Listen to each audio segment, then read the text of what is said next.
Now, I want to make an observation here about checking out of the game.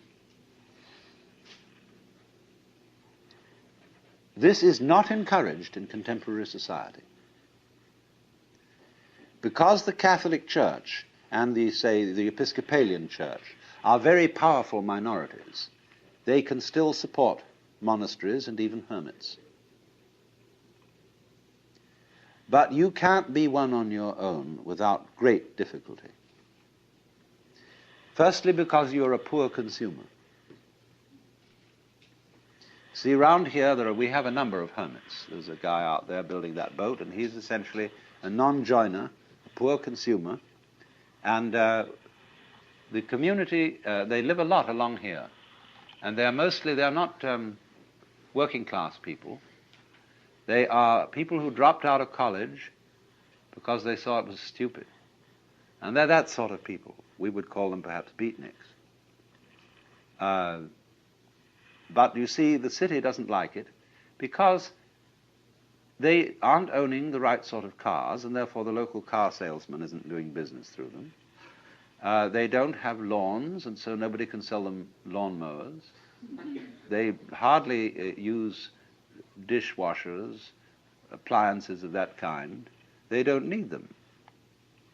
And also they wear blue jeans and things like that, and so the local dress shops feel a bit put out having these people around. And they live very simply. Well, you mustn't do that. You've got to live in a complicated way. You've got to have the kind of car, that identifies you as a person of substance and status and all that. So there's a great problem here in our society. Now, why is there this problem? There's always a very inconsiderable minority of these non-joiners or people who check out of the game. But you will find that insecure societies are the most intolerant of those who are non-joiners. They are so unsure of the validity of their game rules that they say everyone must play. Now that's a double bind. You can't say to a person, you must play, because what you're saying is you are required to do something which will be acceptable only if you do it voluntarily. You see? So everyone must play is the rule in the United States. And it's the rule in almost all Republican governments. I mean Republican in the sense of democratic. Because they're very uneasy. Because everybody is responsible. You mean you may try not to be and avoid it and say, oh, let the senators take care of it or the president. But theoretically, everyone's responsible. Now, that's terrifying. See, it's all right when you know what's right. There is an aristocracy, there is the clergy, and they know what should be done, and they're used to ruling, you see. But now it's in your hands. You say, well, what are we going to do? Well, I think this way, and you think that way, and he thinks the other way. And so we're all unsettled. And therefore, we become more and more conformist. Individualism, rugged individualism, always leads to conformism, because people get scared. And so they herd together, and compounded with industrial society, mass production, etc. They all wear the same clothes, and they're sensible clothes that don't show the dirt too much. And we get duller and drabber, and with the exception of the Californian Revolution.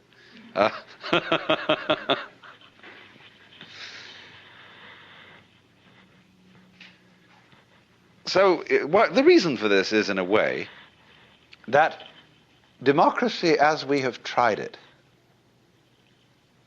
started out on the wrong foot. You see, in the scriptures, the Christian scriptures, it says everybody is equal in the sight of God. Now that's a mystical utterance.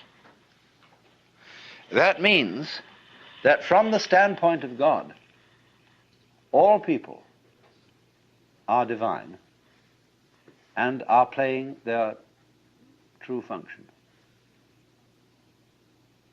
And that is something that is true on a certain plane of consciousness. But come down a step and try to apply the mystical insight in the practical affairs of everyday life, and what do you get? You get a parody of mysticism. You get the idea not that everybody is equal in the sight of God, but that all people are equally inferior. And that's why all bureaucracies are rude, why the police are rude, and why you are made to wait in lines and are obstreperous income tax individuals and all that sort of person. Because everybody's a crook. Everybody's equally inferior. See, that becomes the parody of democracy. And that kind of society, watch out for it. It turns in a quick click into fascism because of its terror of the outsider. Now, a free and easy society loves outsiders. In fact, it's a little bad for the outsider's integrity because he becomes a holy man, see? And people make salams and give him food and all that. They really take care of the outsider because they know that man is doing for us what we haven't got the guts to do. That outsider who lives up there in the mountain is at the highest peak of human evolution. His consciousness is one with the divine. And great, just there is someone like that around. It makes you feel a little better. He has realized, he knows what it's all about. And so we need a number of those people. Even though they don't join our game, they tell us, you see, what you're doing is only a game. It's okay, I'm not going to condemn you, but it is only a game, and we up on that mountaintop are watching you. We love you, we have compassion for you, and but excuse, please, we aren't going to join. So that gives the community great strength, because it tells the government in no uncertain terms that there's something more than government. That's why wise kings kept not only priests, but court fools. The court fool is much more effective than the priest, to remind the king that after all he's human.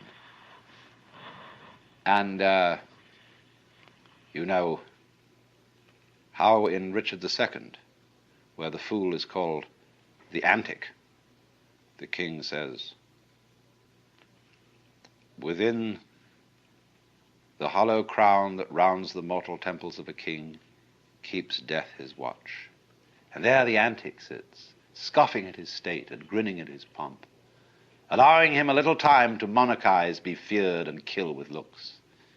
And then at last comes death, and with a pin bores through his castle wall, and farewell, king. See, always this reminder of the priest or of the antic to the royalty, to the government. You are going to die. You are mortal. Don't give yourself airs and graces as if you were a god. As king, you are only a representative of God. And there is a force, there are domains way, way beyond yours and way, way higher. But it's very difficult for a Republican government to realize that, because it's insecure. And therefore, in our present world, you cannot abandon nationality without the greatest difficulty.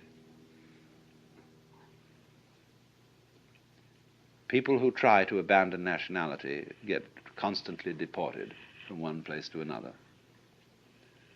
You must belong to this thing, as Thoreau put it. However far into the forests you may go, men will pursue you and compel you to belong to their desperate company of oddfellows.